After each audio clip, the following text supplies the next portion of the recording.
Exploring career opportunities in agriculture. Ag 101. Funding for Ag 101 provided by the AgStar Fund for Rural America. With the increasing complexity of agriculture careers, it's taking more education to be able to understand and utilize some of the tools available. Farm Business Management Instructor Jennifer Smith shares some thoughts on what's needed most. Jennifer Smith, thanks for joining us on Farm Connections. Thank you. Well, as a Farm Business Management Instructor, this must be very appealing to you to talk about agriculture. Yes, it's a topic that I dearly enjoy. So how long have you been an instructor at Riverland? I've been an instructor for 6 years at Riverland in the Farm Business Management program. And before that? Before that, I was a high school agriculture instructor. Well, you're the perfect one to talk to about agriculture and education then. You just came out of a facilitation of a small group at the Ag Summit here at the historic Hormel home. What takeaways did you come from? Our topic in our breakout group was ag education and training.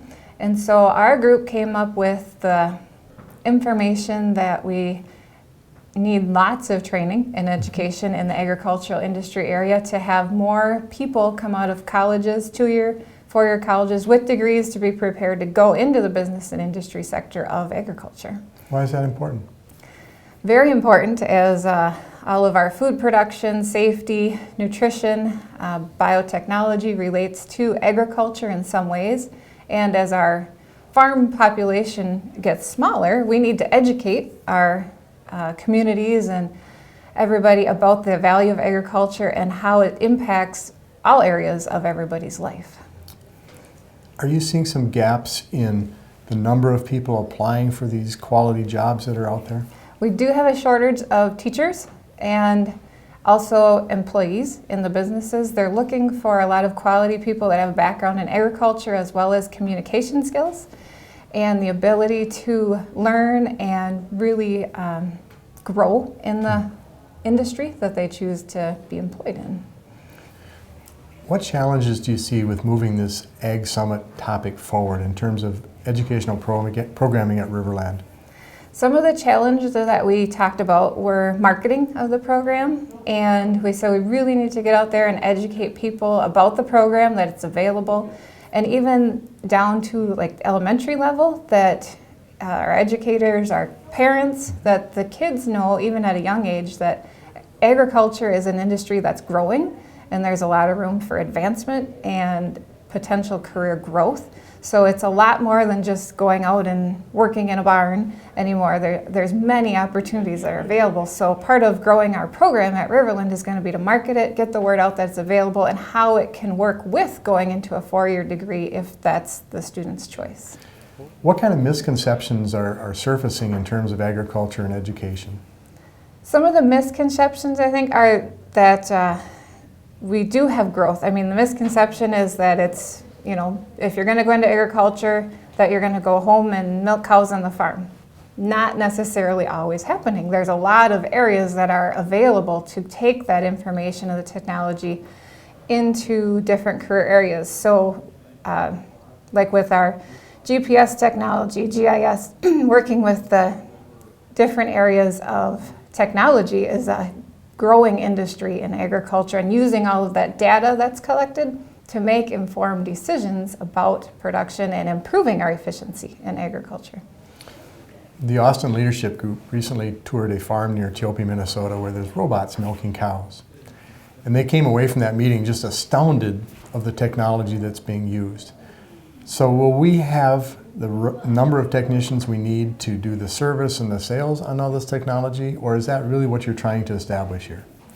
We need more technicians that can do that service and sales and understand if that robot breaks down, how do we fix it, and if we can do it remotely. If that service technician is 100 miles away, that they can log into that computer system and fix the robot, possibly remotely by all that technology that's available, and get the robot up and running and milking again for the cows as quickly as possible in that scenario.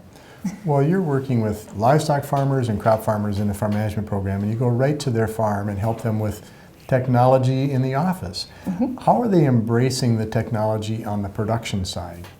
The production side, a lot of the producers are implementing some of the GIS equipment into their tillage equipment, their tractors, into the cropping production sections. And then they take that data, so then they can take the data maps and see where their yield maps were, how it overlapped with their fertility, what their yields were to improve their production, get the correct amount of nutrients that they need in the soil, be sure that soil is being healthy and productive, and using all the management systems that they need together. So there's a lot of the overlapping of the technology they can use between the tractors, their cell phones, their iPads, their home computers, and it can all link together to give them a better picture. Jennifer, in the group you facilitated, you talked a little bit, actually a lot, about funding. Expand on that. What did you learn?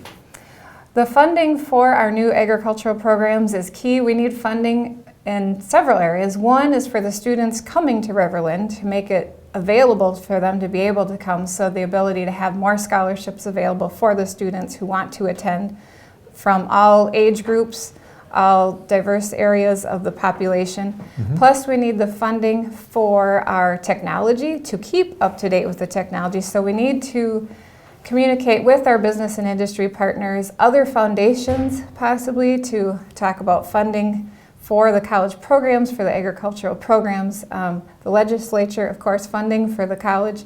So we touched on all those areas because agriculture is evolving, it's technology, and that's expensive, and we need the students to come, so we need the cost to be affordable for them as well. So we're looking at the funding there and aligning with some of the high schools in the area also, working maybe with PSEO, concurrent education, so that the credits are funded and easily attainable for some of the students to come into Riverland as a college option for them.